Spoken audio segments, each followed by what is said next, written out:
Oke, baik. Untuk video pembelajaran kita kali ini ada beberapa yang akan saya sampaikan mengenai seputar UI dan UX tentunya sesuai dengan mata kuliah kita interaksi manusia dan komputer dan pokok bahasanya mengenai UI dan UX.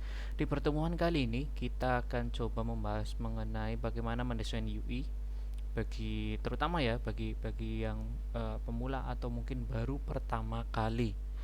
Oke, yang pertama, baik, oke, yang pertama adalah saya ingin membagikan tips ya di sini ya, membagikan tips hal-hal yang sebaiknya dipertimbangkan saat mendesain UI. Ini ada beberapa tips yang harus diperhatikan bagi desainer-desainer UI pemula. Yang pertama adalah shadow ya, bukan bermaksud mengajak menghindari penggunaan shadow. Saya sendiri sangat menyukai shadow ya pada desain UI. Dengan menggunakan shadow sebuah elemen terlihat sangat menonjol. Tapi sebelum kita memutuskan untuk menggunakan shadow, sebaiknya cross check dulu dengan developer apakah memungkinkan untuk menggunakan shadow. Jika memungkinkan, maka silahkan gunakan shadow. Nah, ada alternatif lain untuk uh, penggunaan shadow yang saya tampilkan di sini. Yang sebelah kiri menggunakan shadow, yang kanan itu tidak ya, tidak begitu kelihatan memang, tapi kalau dilihat secara lebih detail, kita zoom, shadow sangat terlihat jelas pada bagian kotak ini.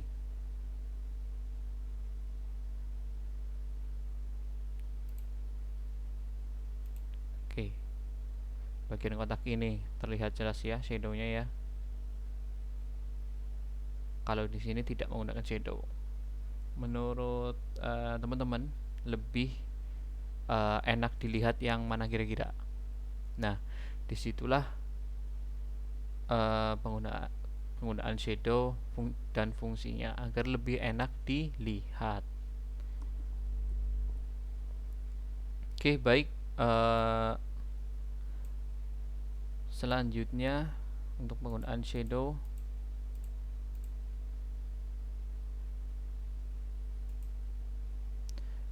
jika memang dalam versi awal ini belum bisa menggunakan shadow karena kendala teknis misalnya, maka jangan paksakan untuk penggunaan shadow ya.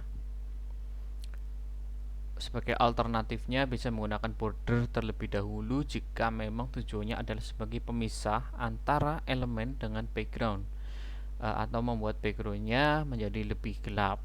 Oke, agar pesan yang informasi yang kita sampaikan juga tanpa menggunakan shadow juga bisa tersampaikan, yaitu menggunakan border ataupun dengan membuat background menjadi lebih sedikit agak gelap. Kemudian selanjutnya adalah tips selanjutnya, border terlalu tipis hampir tidak terlihat. Jadi di sini saya menyukai desain minimalis dan clean ya. Hal ini membuat saya berusaha untuk selalu membuat desain yang clean. Bahkan jika diperlukan adanya border, saya akan membuat border itu sehalus mungkin agar terlihat clean. Padahal border yang halus akan membuat user kesulitan untuk memisahkan antara konten saat melihatnya, seperti contoh di bawah ini. Ya, jadi desain yang saya anggap clean dengan border sangat yang tipis, tetapi jika dilihat akan membuat susah fokus di satu konten. Ya, yang karena konten yang lain terasa bercampur dengan border yang kurang jelas. Jadi kalau teman-teman bisa lihat di sini antara warna background dan bordernya terlihat terlihat menyatu ya, tanpa adanya pemisah atau apa, ataupun shadow pun nggak kelihatan karena memang nggak ada shadownya. uh, di sini terkadang kita harus menggunakan pemisah antara background dengan kontennya kita. Nah, uh, ini penggunaan bordernya. Kita coba zoom juga, kelihatan ya untuk apa namanya. Oke, kelihatan ya untuk uh, perbedaannya dengan menggunakan border ataupun tidak. Oke, kita kembali lagi, ini yang tidak ya, terlihat menyatu dengan background padahal kontennya berbeda gitu. Dengan penggunaan border terlihat lebih jelas pemisahnya. Oke.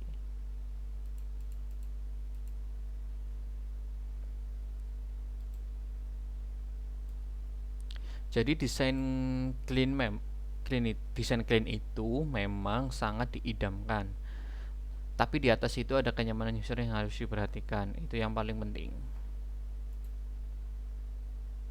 Yang ketiga, tips yang ketiga ada membuat dialog confirm. Jangan membuat semua tombol CTA terlihat sama ya.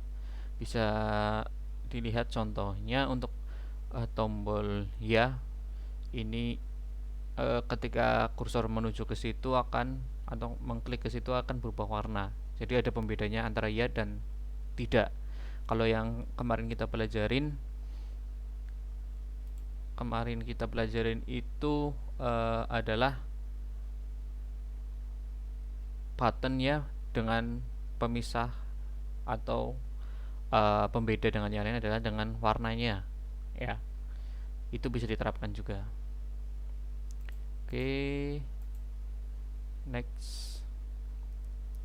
Jika konteksnya adalah memberikan konfirmasi dalam sebuah flow, misal flow download file atau flow pemesanan, flow pengisian data, maka sebaiknya tombol yang menuntun user untuk melanjutkan ke flow berikutnya dibuat menjadi lebih jelas.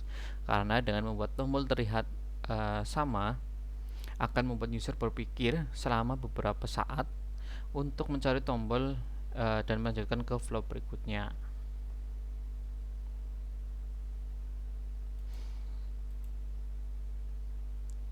Kemudian yang keempat, jangan membuat form isian yang terlalu panjang. Oke, bisa dilihat ya. Untuk form isiannya ini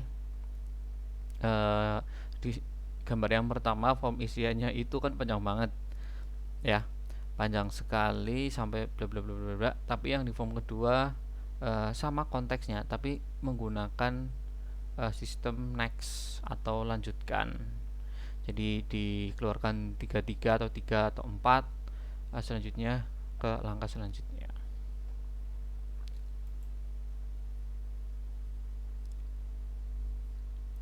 Form isian yang terlalu panjang dalam satu halaman akan membuat user sedikit ketakutan.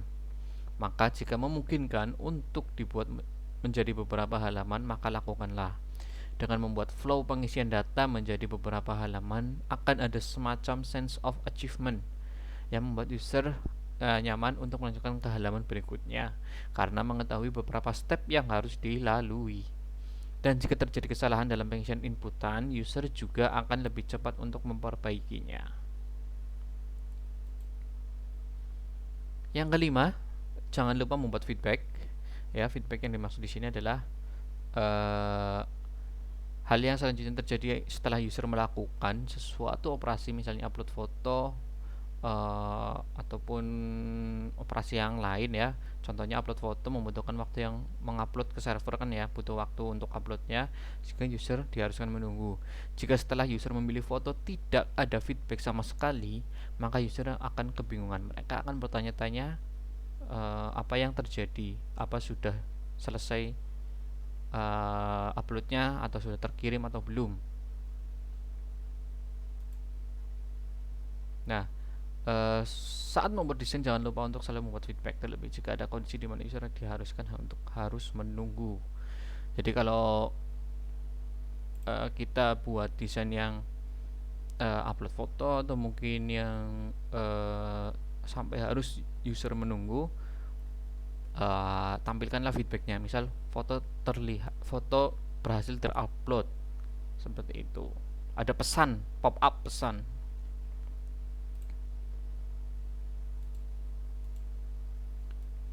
Nah, eh, itu ada beberapa tips. Selanjutnya kita lanjut cara mengeksplorasi layout biar nggak gitu-gitu aja. Artinya kita eksplorasi layout UI dari website ataupun aplikasi biar ya lebih, yang pertama jelas lebih up to date desainnya. Yang kedua, jadi kita tahu desain UI yang baik dan yang enak dilihat itu seperti apa. Banyak-banyak eksplorasi intinya. Oke, ada beberapa contoh yang saya tampilkan.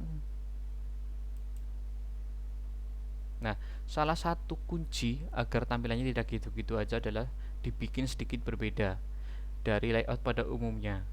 Contohnya pada desain di samping ya, bukan di bawah, di samping. Bisa dilihat desain UI-nya agak berbeda memang. Kalau teman-teman memperhatikan bagian atas atau hero-nya itu, nggak apa namanya, garisnya nggak sinkron ya, artinya garisnya tabrakan.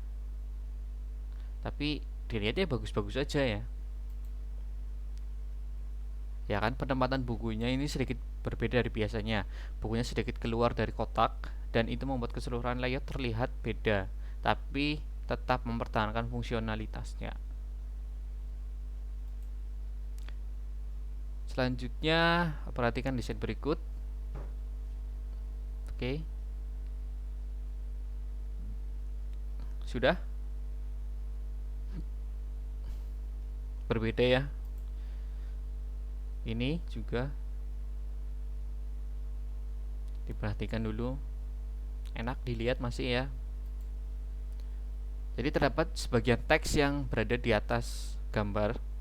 Penempatan teks juga kurang wajar. Artinya penempatan teks ini beberapa kali ada yang tabrakan. Seperti ini dan seperti ini. Tapi so far so good ya, masih bisa dilihat dan sekali lagi tidak mengurangi fungsionalitasnya. Selanjutnya, diperhatikan lebih lagi dengan menambahkan blok warna pada border tebal pada gambar thumbnail, membuat desain sebelah kanan terlihat berbeda. Betul nggak? Ada tambahan ini. Oke, kalau di sini nggak ada, terlihat biasa-biasa aja. Kalau ini terlihat berbeda karena ada tambahan blok warna. Jadi banyak-banyak explore ya, biar tahu kira-kira yang jarang digunakan desainnya itu seperti apa. Selanjutnya, barisan card pada bagian atas terlihat biasa, tetapi dengan menambahkan garis kuning di sebelah nama makanan dan memindah info penulis menutupi sebagian foto, membuat barisan card pada bagian bawah terlihat berbeda. Ini perbedaannya ada pada bawah. Kalau ini cuma di bawah sini ya biasa aja. Ini diataskan menabrak dengan gambar. Oke, kita coba zoom. Wah, jangan terlalu besar.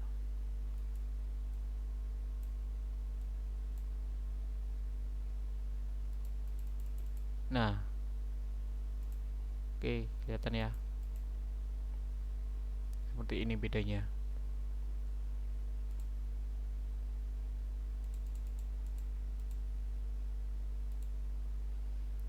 Oke, selanjutnya. Jadi kesimpulannya adalah sedikit berbeda lebih baik daripada sedikit lebih baik. Oke, jadilah, kalau tidak bisa jadi yang terbaik, jadilah yang berbeda. Intinya seperti itu. Oke, terakhir ini ada beberapa referensi yang teman-teman harus bisa dibilang jadikan referensi layoutnya ya dari desainer-desainer ini. Teman-teman bisa cari di dribble.com. Di situ banyak sekali konten, banyak sekali info, dan banyak sekali ilmu yang bisa didapatkan. Untuk UI designer di dribble.com, kalian harus follow beberapa inspirasi ya, inspirator ya. Salah satunya Abai Gulov, Mas Terba, Atlantik, Aurel in Salmon. Jadi teman-teman bisa follow dan lihat konten-kontennya dia, beliau ya, konten-kontennya beliau, pakai ilmu ATM seperti yang kemarin sudah kita bahas, amati, tiru, dan modifikasi. Referensi ini jadikan acuan, bukan mencontek ya, acuan atau referensi untuk desain kita ke depannya. Jadi belajar dari yang lebih paham, lebih senior, lebih banyak waktu terjunnya di dunia desain UI. Jadi ya, tetap kembangkan dan terus belajar dan mengeksplorasi ide-ide brilian kita. Oke, itu saja mungkin dari saya. Kita sudah sampai di penghujung video pembelajaran ini. Semoga ilmu bermanfaat dan kita kembali di kesempatan selanjutnya. Salam IMK.